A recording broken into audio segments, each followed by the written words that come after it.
Students, we will start this video lecture with third vision. My good fortune was to have worked with three great minds: Dr. Vikram Sarabhai of the Department of Space, Professor Satish Dhawan, who succeeded him, and Dr. Brahma Prakash, the father of nuclear material. I was lucky to have worked with all three of them closely and consider this the great opportunity of life. એટલે કે એમણે ત્રણ વ્યક્તિઓ સાથે કામ કર્યું હતું જે એમના માટે બહુ મોટી તક હતી, ઓપોર્ચ્યુનિટી હતી એવું કહેવા માગે છે. Now the next topic, I see 4 milestones in my career. એમના જીવનમાં આવેલા ચાર એવા milestones. 20 years I spent in ISRO. It was given the opportunity to be the project director for India's first satellite launch vehicle, SLV-3, the one that launched Rohini. These years played a very important role in my life as a scientist. After my ISRO years, I joined DRDO and got a chance to be the part of India's guided missile program. It was my second bliss when Agni met its mission requirements in 1994. એમણે એમના ઇસરો અને ત્યાર પછી ડીઆરડીઓમાં જે chance મળ્યો કામ કરવાનો એની વાત કરી છે. 1994 એટલે 1994માં તેમને આ મિશનની કેટલીક જરૂરિયાત પડી હતી જે અગ્નિમેટ તરીકે એમણે જણાવ્યું છે. સિમ્પલ અંગ્રેજી છે એટલે મારે એને ટ્રાન્સલેટ કરવાની જરૂર નથી. The Department of Atomic Energy and DRDO had this tremendous partnership in the recent nuclear tests on May 11 and 13. This was the third bliss. The joy of participating with my team in these nuclear tests and proving to the world that India can make it. એટલે કે ડીઆરડીઓમાં atomic એનર્જીના ડિપાર્ટમેન્ટમાં તેમણે એક partnership કરી હતી જેમાં nuclear test કરવાના હતા. મે 11 અને 13 તારીખે એ ટેસ્ટ થયા હતા જેમના માટે થર્ડ પ્લેસ, ત્રીજી મોટી એક સફળતા કહી શકાય તે હતી જેમાં તેમણે પાર્ટિસિપેટ કર્યું હતું ખૂબ જ જોયફુલી એટલે કે ખુશીથી. અને એ ન્યુક્લિયર ટેસ્ટના અંદર એમણે પ્રૂવ કર્યું હતું આખા વિશ્વમાં કે ભારત પણ કંઈ બનાવી શકે છે. that we are no longer a developing nation but one of them. એટલે કે ભારત એક ડેવલપિંગ નેશન તો છે જ પણ તેની સાથે સાથે એમાં પણ એક અલગ આગવું સ્થાન ધરાવે છે. It made me feel very proud as an Indian. મને ખરેખર ખૂબ ગર્વ થયો હતો તે સમયે. The fact that we have now developed a re-entry structure of Agni for which we have developed this new material, a very light material called carbon. એમણે ત્યાર પછી એક સ્ટ્રક્ચર બનાવ્યું હતું અગ્નિનું જેના અંદર તેમણે એક નવું મટીરિયલ ડેવલપ કર્યું હતું જેનું નામ કંઈક હતું carbon. One day an orthopedic surgeon from Nizam Institute of Medical Sciences visited my laboratory. He lifted the material and found it so light that he took me to his hospital and showed me his patients. There were these little girls and boys with heavy metallic calipers weighing over the 3 kilograms each, dragging their feet around. પછી તેમણે મને એક orthopaedic સર્જન હતા નિજામ ઇન્સ્ટિટ્યૂટના અંદર. તેમણે મને પોતાની laboratory visit કરાવી હતી અને અલગ અલગ મટીરિયલ બતાવ્યા હતા જે ખૂબ લાઇટ હતા.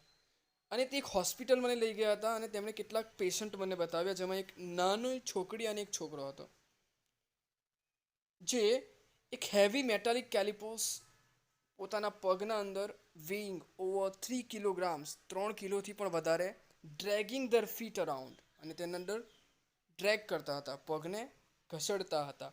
He said to me, please remove the pain of my patients.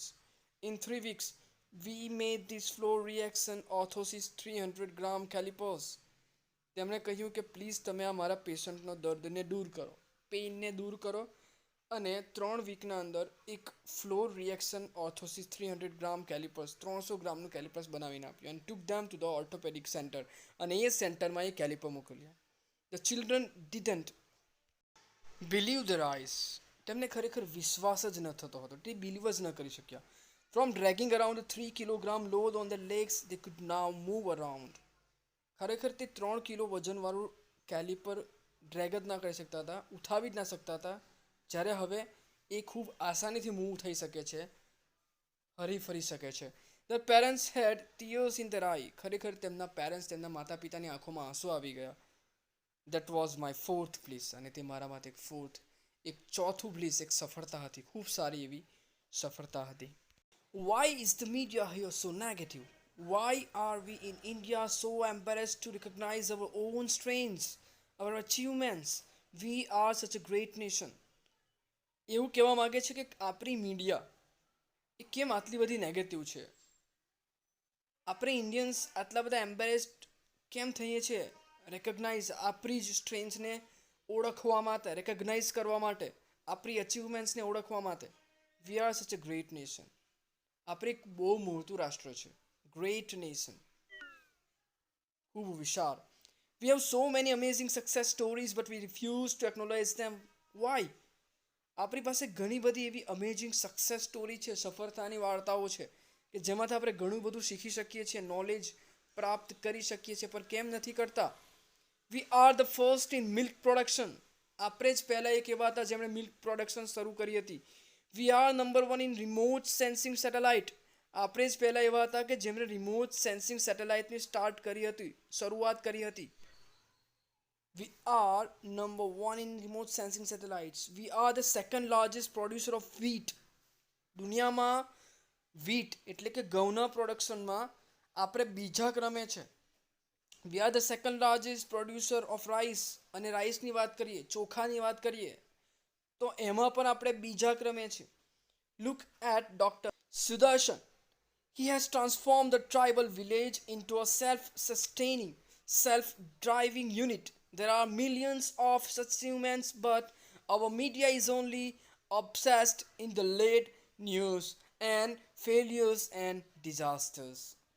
Doctor સુદર્શનની વાત કરવામાં આવી છે કે જેમણે ખરેખર એક ટ્રાઇબલ વિલેજને, ટ્રાઇબલ એરિયા એટલે કે આદિવાસી પ્રજાતિ જે લોકો જ્યાં રહે છે, ખાસ કરીને દુરન દેશના જે ગામો છે તેની વાત છે, એને એક સેલ્ફ સસ્ટેનિંગ, જાતે પોતાના પગ પર ઊભું કરવું, સેલ્ફ સસ્ટેનિંગ, જાતે પોતાની વસ્તુઓ બનાવી અને વાપરવી, સેલ્ફ ડ્રાઇવિંગ યુનિટ એટલે કે પોતે જ ચાલી શકે અને પોતાનું ઘર ચલાવી શકે એવું યુનિટ બનાવવામાં ડૉક્ટર સુદર્શનનો હાથ છે. એવું કેમ નથી બતાવતા મીડિયાવાળા? There are millions of such achievements. ઘણી બધી એવી તો સિદ્ધિઓ મેળવી છે, પ્રાપ્ત કરી છે ભારત દેશે, પણ આપણી મીડિયા ફક્ત અને ફક્ત બેડ ન્યૂઝ, ખરાબ ન્યૂઝ અને તેની સાથે સાથે ફેલિયર્સ એટલે કે આપણી જે નિષ્ફળતાઓ છે તે અને ડિઝાસ્ટર્સ, જે હોનારતો આવે છે, કુદરતી આફતો આવે છે, એને જ બતાવવામાંથી બિલકુલ બિઝી છે.